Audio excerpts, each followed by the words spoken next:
رب زدني علما رب زدني علما. بسم الله الرحمن الرحيم. إن الحمد لله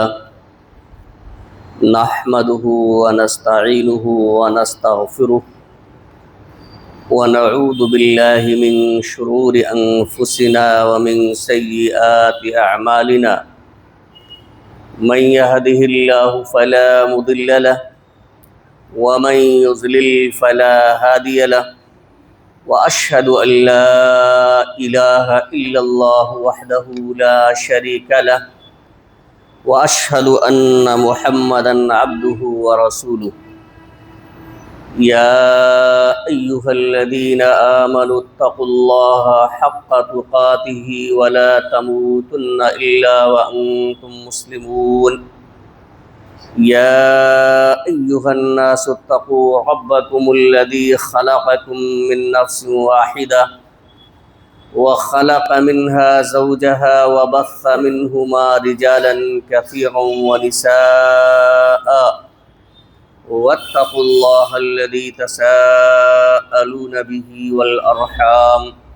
إن الله كان عليكم رقيبا.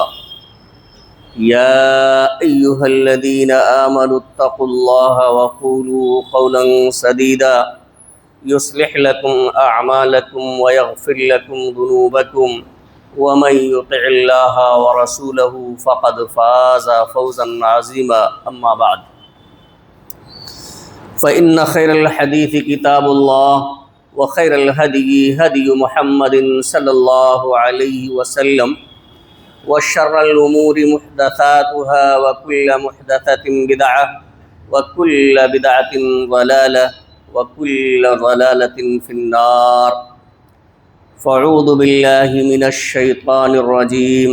بسم الله الرحمن الرحيم. وما أمروا إلا ليعبدوا الله مخلصين له الدين حنفاء ويقيموا الصلاة ويؤتوا الزكاة وذلك دين القيمة.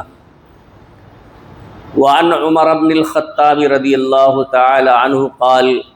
سمعت رسول الله صلى الله عليه وسلم يقول إنما الأعمال بالنيات وإنما لكل امرئ ما نوى. فمن كانت هجرته إلى الله ورسوله فهجرته إلى الله ورسوله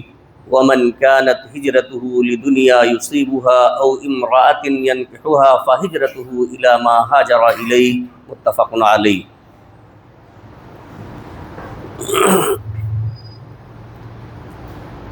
معزز سامعین کرام، حاضرین جمعہ، ملت اسلامیہ کے نوجوان ساتھیوں، عزیز بچوں اور پردہ نشین میری ماں اور بہنوں، سب سے پہلے اللہ رب العالمین کی حمد و ثنا، عظمت و کبریائی، بڑائی و بزرگی بیان کرنے کے لائق اور زیبا ہے، جو قادر مطلق اور احکم الحاکمین ہے، جس کی مرضی کے بغیر کائنات کا کوئی پتا جنبش نہیں کر سکتا ہے۔ بعدہ انگنت اور بے شمار درود و سلام نازل ہو نبی مکرم، رسول معظم، پیغمبر محتشم، خاتم الانبیاء، سید المرسلین جناب محمد رسول اللہ صلی اللہ علیہ وسلم پر۔ حاضرین گرامی، پچھلے جمعہ کے خطبے میں نے آپ حضرات کے سامنے عید الفطر کے کچھ احکامات کے تعلق سے باتیں ذکر کی دیں۔ آج کے اس جمعہ کے خطبے میں نے سورہ بینہ، جس کو ہم اور آپ لم یکن الذین کفروا کے نام سے جانتے ہیں، 5ویں نمبر آیت کریمہ تلاوت کی ہے۔ ساتھ میں بخاری اور مسلم کی ایک روایت، جس کے راوی حضرت عمر بن خطاب رضی اللہ تعالیٰ عنہ ہیں، پڑھی ہے۔ آج کے اس جمعہ کے خطبے میں خطبہ مسونہ کے بعد تلاوت کی گئی اسی آیت کریمہ اور حدیث شریف کی روشنی میں کچھ باتیں اخلاص اور سچی نیت کے تعلق سے عرض کرنا چاہتا ہوں۔ اللہ رب العالمین سے دعا ہے کہ الہ العالمین ہمیں اخلاص کے ساتھ کتاب و سنت کی روشنی میں صحیح بات کہنے اور کما حقہ اس پر عمل کرنے کی توفیق عطا فرمائے، آمین۔ حاضرین گرامی، اللہ رب العالمین نے سورہ بینہ کی اس آیت کریمہ میں تمام لوگوں کو یہ واضح پیغام دے دیا ہے کہ چاہے سابقہ امتیں ہوں، یعنی امت محمدیہ سے پہلے دوسرے انبیاء کرام کی امتیں رہی ہوں یا یہ امت محمدیہ ہو، سب کو یہی ایک ہی حکم اللہ رب العالمین نے دیا ہے کہ عبادت ایک ہی اللہ کی کرو، صرف ایک اللہ کی عبادت کرو اور اس کی عبادت میں اخلاص ہو، کسی اور کو شریک اور ساجی نہ ٹھہراؤ، وہ خالص اللہ کے لیے ہو، اس میں ریاکاری اور دکھاوا نہ پایا جائے۔ یہ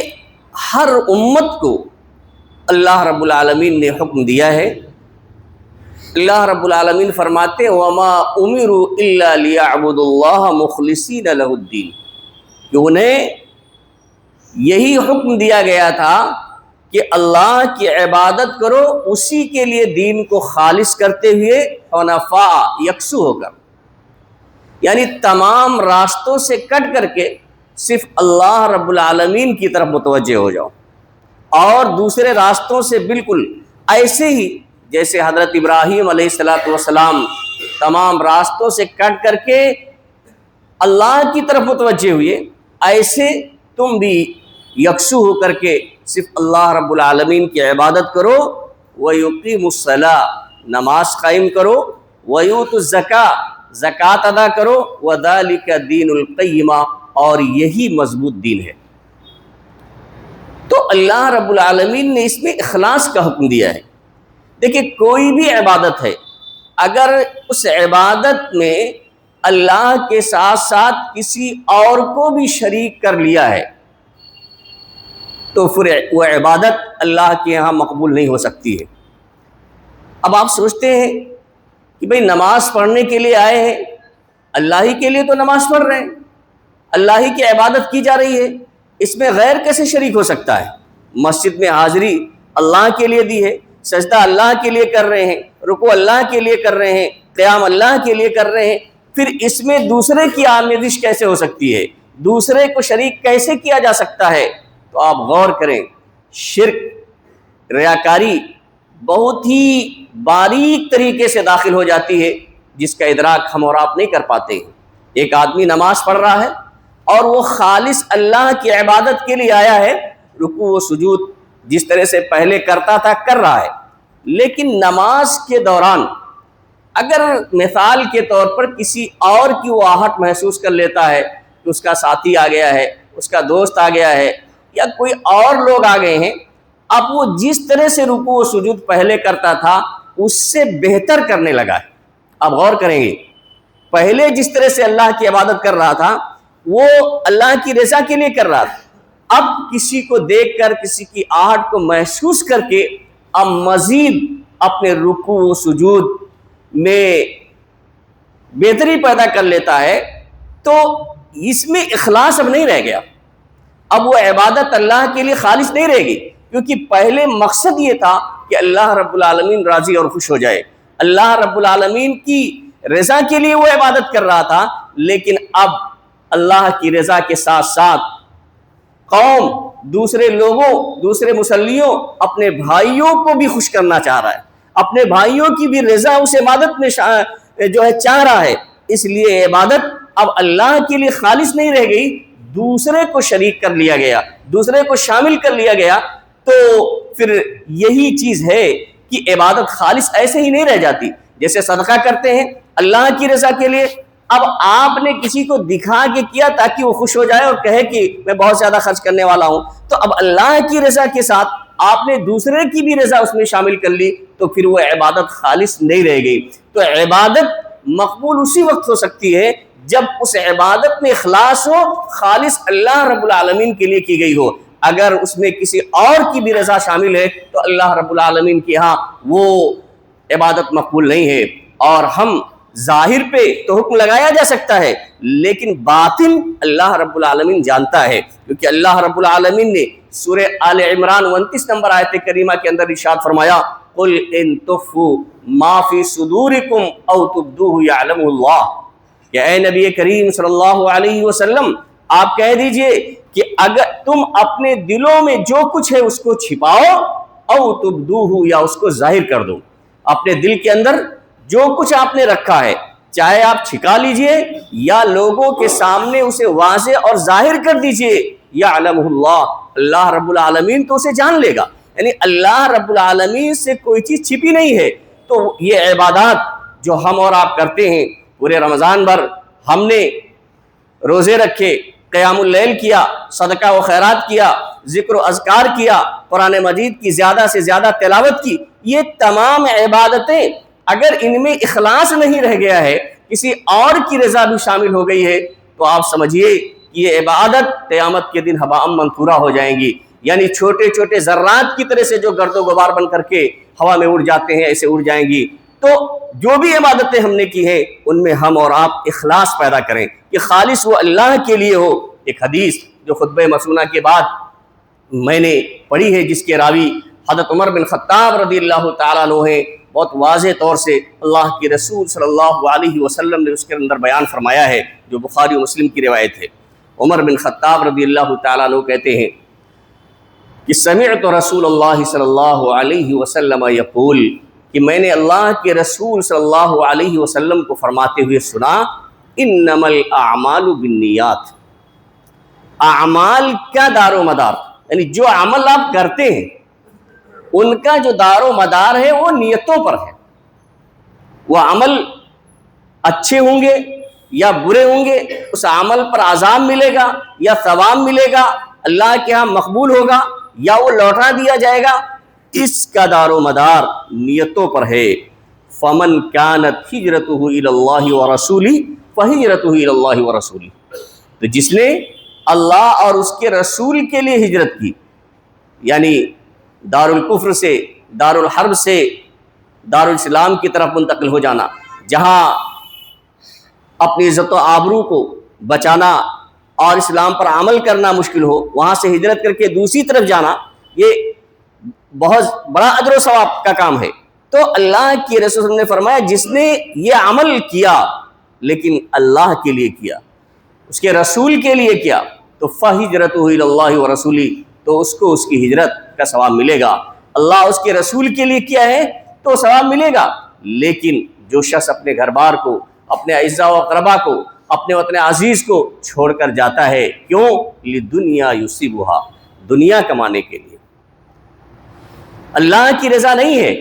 اللہ اس کے رسول کے لیے نہیں سفر کر رہا ہے، بلکہ ومن كانت ہجرتہ لدنیا یصیبھا، جو دنیا کمانے کے لیے، او امرأۃ ینکحھا، یا کسی عورت سے شادی کرنے کے لیے جا رہا ہے، اپنا گھر بار چھوڑ دے رہا ہے، مقصد اس کا ہے دنیا حاصل کر لے، روپے پیسے جمع کر لے، مالدار ہو جائے، یا پھر کسی اچھی عورت سے اس کی شادی ہو جائے، تو اللہ کے رسول صلی اللہ علیہ وسلم نے فرمایا فہجرتہ الی ما ہاجر الیہ، تو اس کی ہجرت انہی مقاصد کے لیے ہوگی۔ بھئی جس لیے کیا ہے وہ چیز اسے ملے گی، اللہ اور اس کے رسول کی طرف ہجرت کرنے کا ثواب نہیں ملے گا۔ اس روایت کا پس منظر بعض لوگوں نے یہ بیان کیا ہے، لیکن وہ تو صحیح ہے جو واقعہ ہے، لیکن اس حدیث کا پس منظر ہے یا نہیں اس کا کوئی ثبوت نہیں ملتا ہے۔ لیکن ایک روایت ہے جس میں بعض لوگ بیان کرتے ہیں کہ یہ کب اللہ کے رسول صلی اللہ علیہ وسلم نے فرمایا، ایک شخص نے ایک عورت کو نکاح کا پیغام بھیجا کہ میں آپ سے شادی کرنا چاہتا ہوں۔ انہوں نے ایک شرط لگائی کہ شادی اس وقت کروں گی جب آپ ہجرت کریں گے۔ صحابی رسول نے شادی کے لیے کہ ٹھیک ہے کوئی غلط بات نہیں ہے، انہوں نے ہجرت کر لی. تو صحابہ کرام کے درمیان ان کا نام مہاجر ام قیس پڑ گیا. ام قیس نامی عورت کو انہوں نے چونکہ پیغام دیا تھا اور ان سے شادی کے لیے انہوں نے ہجرت کی، تو ان کا نام مہاجر ام قیس پڑ گیا. واقعہ یہ صحیح ہے، لیکن یہ پس منظر اس حدیث کا ہے کہ نہیں ہے، اس کا ثبوت نہیں ہے. تو ان کو صحابہ کرام کہتے تھے مہاجر ام قیس، یعنی ام قیس سے شادی کرنے کے لیے ہجرت کرنے والے. تو حاضرین گرامی، عرض کرنے کا مقصد یہ ہے کہ جس مقصد کے تحت جو عمل کیا جائے گا وہی مقصد حاصل ہوگا. تو جو عبادات ہیں، عبادات میں اخلاص ہو، اللہ کی رضا مطلوب ہو. اگر اللہ کے علاوہ کسی اور کی رضا مطلوب ہے تو وہی چیز حاصل ہو سکتی ہے. اور قیامت کے دن دیکھیں، یہاں تو ظاہر پہ حکم لگے گا، لیکن قیامت کے دن نیتوں کے مطابق ہی اس کا انجام ہوگا. کتنا بھی اچھا عمل کیا ہو، لیکن اگر نیت خالص نہیں ہے تو قیامت کے دن پھر اس کا کوئی اجر و ثواب نہیں ہے. ایک روایت میں آپ کے سامنے ذکر کروں، بڑی بڑی نیکیاں وہ سب ختم ہو جائیں گی. ایک لمبی روایت ہے جو مسلم شریف کی ہے کہ اللہ کے رسول صلی اللہ علیہ وسلم نے فرمایا کہ قیامت کے دن سب سے پہلے جن لوگوں کے خلاف فیصلہ کیا جائے گا، ان کے خلاف فیصلہ کیا جائے گا، پہلا ایک شخص ہوگا جو اللہ کے راستے میں جنگ کرتے ہوئے شہید ہو گیا ہو، یعنی اپنے جان کی بازی اس نے لگا دی، جان کو قربان کر دیا ہوگا. پھر اللہ کے سامنے اسے لایا جائے گا تو اللہ تعالیٰ اسے اپنی نعمتیں یاد دلائے گا کہ اللہ، میں نے تمہیں طاقتور بنایا تھا، قوی بنایا تھا، بہادر بنایا تھا، جری بنایا تھا. ساری نعمتیں یاد دلائے گا. وہ ان نعمتوں کو قیامت کے دن پہچان لے گا کہ یہ نعمتیں اللہ تعالیٰ نے مجھے عطا کی تھی. پھر اللہ رب العالمین کہے گا فما عملت فیہا، یہ نعمتیں ہم نے تمہیں عطا کی تھیں تو عمل کیا کیا ہے اس کے عوض میں؟ تو وہ کہے گا کہ قاتلت فیک حتی استشہدت، کہے گا اے الہ العالمین، میں نے تیرے راستے میں لوگوں سے جہاد کیا، قتال کیا، یہاں تک کہ میں شہید ہو گیا. ظاہر سی بات ہے اور حقیقت ہے کہ وہ شہید ہو گیا ہوگا. تو اللہ رب العالمین کہے گا کذبت، تم نے جھوٹ کہا، تم نے جھوٹ کہا، حالانکہ وہ اپنی جان قربان کر چکا ہوگا. اللہ رب العالمین کہے گا کہ تم نے جھوٹ کہا، وَلَكِنَّكَ قَاتَلْتَ لِأَن يُقَالَ جَرِيٌّ فَقَدْ قِيلَ، لیکن تم نے قتال اس لیے کیا تھا، جنگ اس لیے کی تھی تاکہ کہا جائے کہ بہت بہادر شخص ہے، اور یہ کہا جا چکا ہے. یعنی دنیا میں تم اس لیے قتال کر رہے تھے تاکہ لوگ تمہارے بارے میں کہیں بہت بڑا مجاہد ہے، جنگجو ہے اور بہت بہادر ہے. فقد قیل، تو دنیا میں تو کہا جا چکا ہے. تمہارا مقصد دنیا ہی تھا کہ دنیا میں شہرت مل جائے، وہ دنیا میں تم کو شہرت مل چکی ہے. ثم امر بہ، پھر اس کے بارے میں حکم دیا جائے گا فصحب بہ حتی القی فی النار، اور اسے علی وجہہ حتی القی فی النار، پھر چہرے کے بل گھسیٹ کر اسے جہنم میں داخل کر دیا جائے گا. اور ایک دوسرا شخص ہوگا وَرَجُلٌ تَعَلَّمَ الْعِلْمَ وَعَلَّمَهُ، ایک دوسرا آدمی لایا جائے گا جس نے علم حاصل کیا ہوگا اور لوگوں کو تعلیم بھی دی ہوگی، خود بھی حاصل کیا. اب چاہے مدارس میں تعلیم دی، خطبہ جمعہ کے ذریعہ تعلیم دی، اور دوسرے دروس کے ذریعہ تعلیم دی، کسی بھی طریقے سے علم حاصل کیا ہوگا اور لوگوں تک علم کو پہنچایا ہوگا اور قرآن کا علم حاصل کیا ہوگا، تو اسے لایا جائے گا. اللہ رب العالمین اسے بھی اس کی نعمتیں یاد دلائے گا، وہ بھی اپنی نعمت پہچان لے گا. پھر اللہ رب العالمین سوال کرے گا فما عملت فیہا، ان نعمتوں کے بدلے تم نے کیا عمل کیا ہے؟ وہ بھی یہی کہے گا کہ الہ العالمین، میں نے علم حاصل کیا اور لوگوں تک علم کو پہنچایا، لوگوں تک تیرے پیغام کو پہنچایا، وہ بھی یہی بات کہے گا. تو اللہ رب العالمین اس سے بھی کہے گا کذبت، تم نے جھوٹ کہا ہے. وَلَكِنَّكَ تَعَلَّمْتَ الْعِلْمَ لِيُقَالَ عَالِمٌ وَقَرَأْتَ الْقُرْآنَ لِيُقَالَ وَقَارِئٌ، لیکن تم نے علم اس لیے حاصل کیا تھا تاکہ تمہیں عالم کہا جائے، قرآن اس لیے آپ پڑھتے تھے تاکہ تمہیں بہت بڑا قاری کہا جائے. فقط قیل، تو یہ دنیا میں کہا جا چکا ہے. یہاں آخرت میں اس کا کوئی بدلاؤ آپ کو ملنے والا نہیں ہے، کیونکہ یہ کام، اس کام میں تمہارے اخلاص نہیں تھا، میری رضا مطلوب نہیں تھی. تم دنیا میں شہرت حاصل کرنا چاہتے تھے اور دنیا میں یہ چیز تمہارے بارے میں یہ سب کہا جا چکا ہے، لوگوں نے کافی واہ واہی کی ہے۔ پھر اللہ رب العالمین اس کے بارے میں حکم دے گا، اور فَصُحِبَ عَلَى وَجْهِهِ حَتَّى أُلْقِيَ فِي النَّارِ، پھر چہرے کے بل اسے گھسیٹا جائے گا اور جہنم میں داخل کر دیا جائے گا۔ اور تیسرا شخص وہ ہوگا وَرَجُلٌ وَسَّعَ اللَّهُ عَلَيْهِ وَأَعْطَاهُ مِنْ أَصْنَافِ الْمَالِ كُلِّهِ، اور ایک تیسرا شخص لایا جائے گا جو بہت بڑا مالدار ہوگا، اللہ تعالیٰ نے اسے ہر قسم کے مال سے نوازا ہوگا، تو اللہ رب العالمین اسے بھی اپنی نعمتیں یاد دلائے گا کہ مجھے تمہیں اتنی مال و دولت سے نواز دیا تھا، اور ہر چیز کی آسانی آپ کے پاس تھی، سب کچھ ہم نے تمہیں مہیا کر دیا تھا، تو فما عملت فیہا، اس کے عوض آپ نے کیا عمل کیا؟ وہ بھی کہے گا کہ الہ العالمین تیرے راستے میں جہاں تو خرچ کرنا پسند کرتا تھا، کوئی ایسا راستہ میری جانکاری میں نہیں جہاں میں نے خرچ نہ کیا ہو،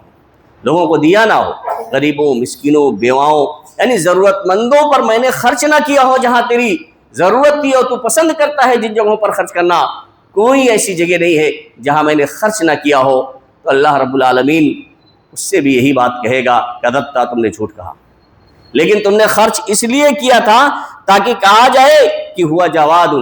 کہ وہ بہت بڑا سخی ہے، بہت زیادہ خرچ کرنے والا ہے، فقط کیل، تو یہ دنیا میں کہا جا چکا ہے۔ پھر اللہ رب العالمین حکم دے گا، اور فَصُحِبَ عَلَى وَجْهِهِ حَتَّى أُلْقِيَ فِي النَّارِ، اسے بھی چہرے کے بل گھسیٹا جائے گا اور جہنم میں داخل کر دیا جائے گا۔ آپ اس پوری حدیث کو دیکھیں، مسلم شریف کی 1905 نمبر حدیث ہے،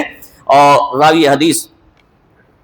تو 1905 نمبر یہ حدیث ہے، آپ اس پہ غور کریں کہ بھئی ایک آدمی اپنی جان کو قربان کر دیتا ہے، ایک آدمی درس و تدریس میں، دعوت و تبلیغ میں پوری زندگی ختم کر دیتا ہے، اور ایک مالدار اللہ کے ہر راستے میں جہاں خرچ کرنا چاہیے خرچ کرتا ہے، لیکن قیامت کے دن شہادت بھی بیکار ہو جاتی ہے، درس و تدریس اور دعوت و تبلیغ کا کام بھی بیکار ہو جاتا ہے، اور اللہ کے راستے میں کثیر تعداد میں خرچ کرنا بھی بیکار ہو جاتا ہے۔ اس کی وجہ یہ ہوتی ہے کہ اس میں اخلاص نہیں ہوتا ہے، للہیت نہیں ہوتی ہے، صرف ریاکاری ہوتی ہے، ان عبادات میں دکھاوا پایا جاتا ہے، تو اللہ رب العالمین ایسے بڑے بڑے عبادتوں کو بھی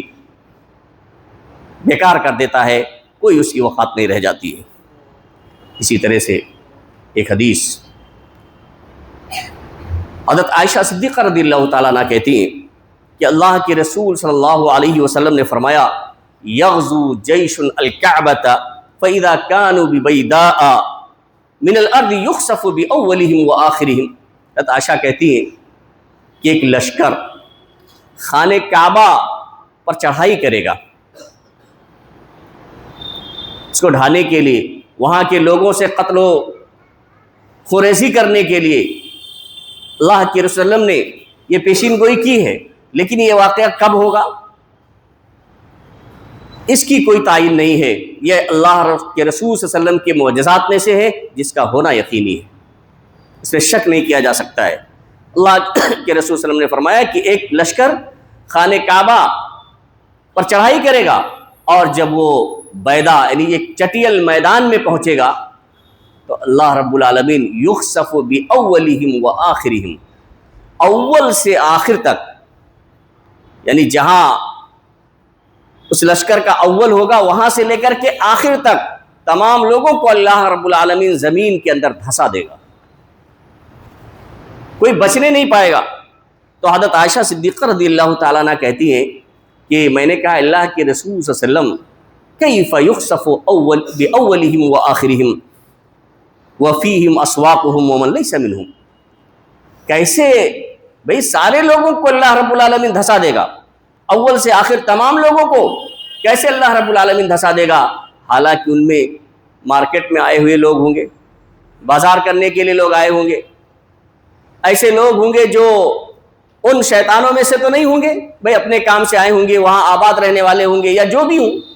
تو کچھ ایسے لوگ بھی ہوں گے جو ان میں سے نہیں ہوں گے، بازار وغیرہ میں آئے ہوں گے۔ بتائیے تو ایسے لوگوں کو کیوں دھسا دیا جائے گا؟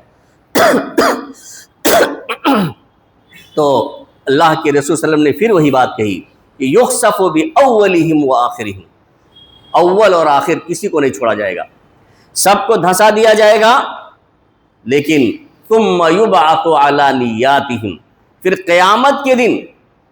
ان کی نیتوں کے مطابق ان کا حشر ہوگا، بھئی جو لوگ خانہ کعبہ پر چڑھائی کرنے کے لیے آئے تھے ان کا حشر اس اعتبار سے ہوگا، اور جو لوگ معصوم تھے جن کا ان سے کوئی تعلق نہیں تھا وہ بھی دھسائے جائیں گے، لیکن قیامت کے دن ان کا حشر، ان کا انجام اس اعتبار سے ہوگا، ان کی نیتوں کے اعتبار سے ہوگا۔ یہاں دو باتیں میں آپ کے سامنے ذکر کر دوں، حدیث سے مسائل کئی ایک نکلتے ہیں لیکن دو اہم چیزیں یہاں ذکر کر دینا مناسب ہے۔ ایک تو یہ کہ آپ غور کریں کہ سارے لوگوں کو اللہ رب العالمین دھسا دے گا، لیکن چونکہ نیت ان لوگوں کی نہیں تھی، عذاب میں دنیا میں تو مبتلا ہو گئے، لیکن آخرت میں جب اللہ رب العالمین انہیں اٹھائے گا تو ان کی نیت چونکہ اس کو ڈھانے کی نہیں ہوتی ہے، وہ ان شیطانوں میں سے نہیں ہوں گے، ڈھانے والوں میں سے نہیں ہوں گے، تو اللہ رب العالمین ان کے ساتھ اچھا انجام کرے گا۔ اور دوسری چیز یہ کہ اگر برے لوگوں کی مصاحبت ہوگی، جرائم کرنے والوں کے ساتھ میں اگر آپ رہے، وہ لوگ جو اللہ اس کے رسول صلی اللہ علیہ وسلم کی نافرمانی کرنے والے ہیں، لوگوں پر ظلم و زیادتی کرنے والے ہیں، کفر، شرک، بدعات میں مبتلا ہیں، تو جب ان پر عذاب آئے گا تو ان کے ساتھ رہنے والے نیکوکار بھی اس عذاب سے بچ نہیں سکتے ہیں، محفوظ نہیں رہ سکتے ہیں، جیسا کہ خانہ کعبہ پر چڑھائی کرنے والے لوگوں کو جب اللہ رب العالمین دھسائے گا تو اس بیچ میں جتنے لوگ ہوں گے، چاہے اس میں شامل ہونے والے ہوں چاہے نہ ہوں، ان تمام کو اللہ رب العالمین دھسا دے گا۔ ایک حدیث دیکھیے، کبھی کبھی ایسا بھی ہوتا ہے کہ آدمی کے اندر اخلاص ہوتا ہے، لیکن اخلاص، دیکھیے اخلاص کے ساتھ عمل ضروری ہے، بغیر عمل کے کام نہیں بنے گا۔ اب اس عمل میں کہیں چوک ہو گئی ہو تو اللہ رب العالمین اسے معاف کر سکتا ہے۔ ایک روایت ہے حضرت مان بن یزید بن اخنس، مان بن یزید بن اخنس،